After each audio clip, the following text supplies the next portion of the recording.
Hello, ladies and gentlemen. Welcome back to another episode of How Did We Get Here? We have a special guest in the living room studio tonight, Mr. Jason. Tell the people hello.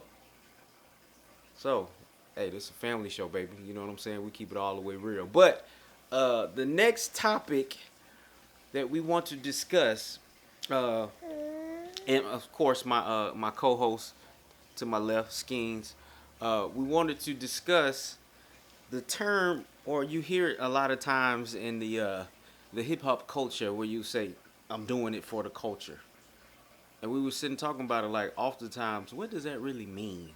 Doing it for the quote unquote culture? Are you doing it for culture, or in reality you're doing it for ego, right? And again, it goes back into this whole thing that we're talking about: legacy, what we doing for. Bless you, kiddo.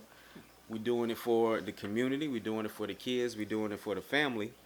And oftentimes you see people on, and going back to what we talked about earlier today with social media and stuff, you'll see people doing stuff for the culture, but they really doing it for the likes and for the attention. You're doing it for yourself. It's a self-serving thing. Yeah.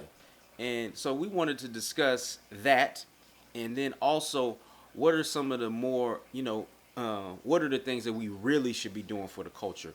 What does that look like? Yeah. Who designed the culture? Mm-hmm. Like, what's the definition of when you say I'm doing it for the culture?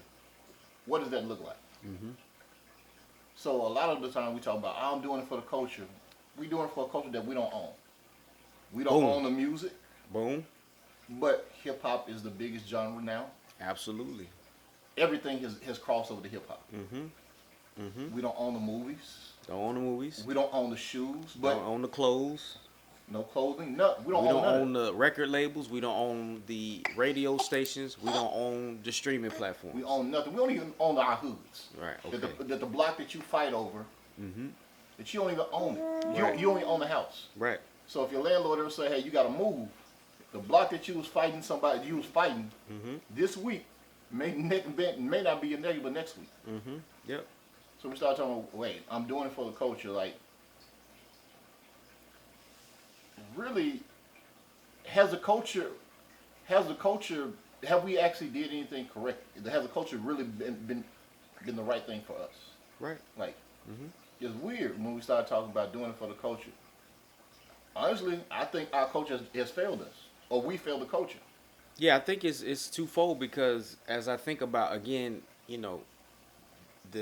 came up in the hip hop age, starting with the Run DMCs and LLs and the Kumo D's, and coming up until now.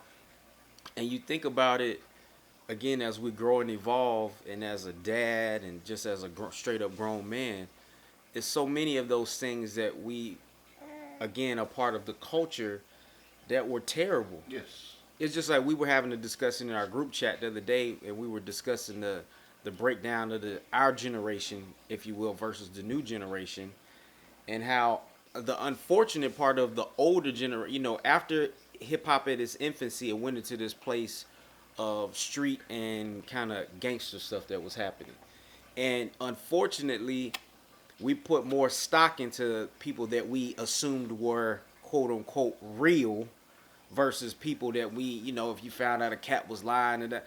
But at the end of the day, as a grown man now, how I evaluate it is just, how are you as an artist? Yes. I just evaluate the art. And unfortunately, some of those things that we saw as far as the street culture, and they were seeing their favorite artists do it in the videos and in the music, so that perpetuated what some kids were doing in real life. Yeah. We didn't get mad at Denzel for not really being Alonzo.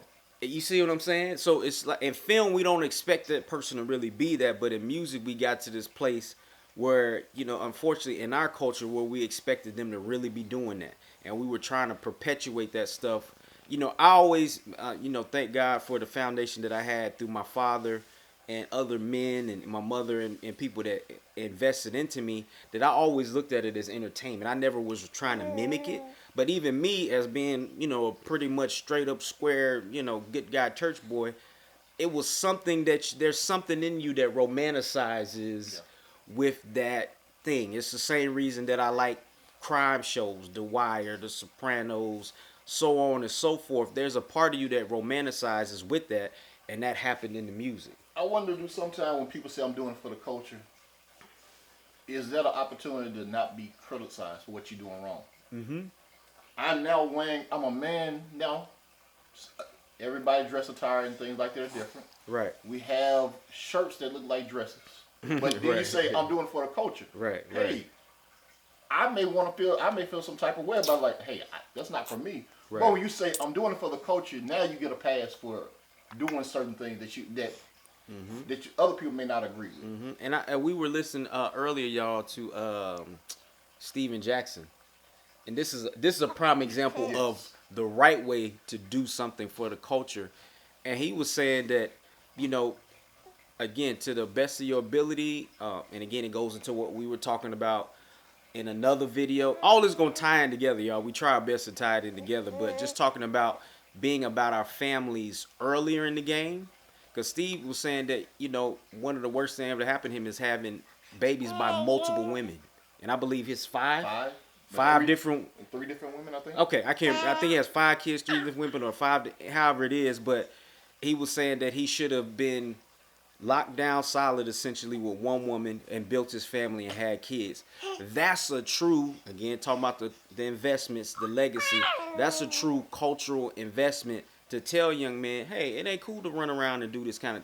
That's doing it for the culture, and he using himself as an example of how he made a mistake in that regard. He's a case study. Absolutely. He talks about how many millions of dollars he's invested and lost. Yeah. And still don't get a chance to see his kids. Right. Or he's not able to see his kid as much as he would like to. Mm-hmm. Mm-hmm. So all that heartache and pain, still not having the type of relationship that you really want with your kids. Right. Now he's like looking at, what was it for? Mm-hmm. He doesn't regret his kids. Of course not. Yeah. But the whole acts of saying, hey, I'm gonna run around, do my thing, hop from bed to bed. Yeah. Now it's really costing millions. Absolutely. And then again, taking it further, that's actual, investments he could have made really directly into the kids. You know what I'm saying? Had it been in a different. And again, we're not casting anything on people that have had, multiple. We're not saying that. Yeah, things happen. Things happen. Got it. We're not knocking that, but what we're talking about when it comes from a place, and we all have to admit when we're in the mind frame where we just out here making moves and doing things and not being thoughtful and purposeful in our actions and in our relationships that we were building out here with men and women and vice versa. So as the culture,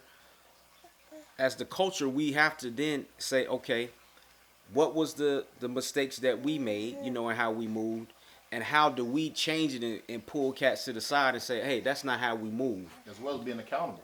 Absolutely. And a part of accountability is accountability, and then there's transparency.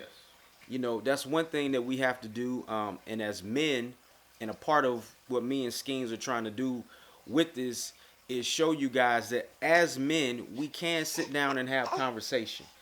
Because oftentimes men are labeled as, just kind of being in one lane. Your dad was out, he didn't really talk much. He didn't really show me the multiple sides of his personality and stuff. But nah, dudes can sit down and have meaningful conversation.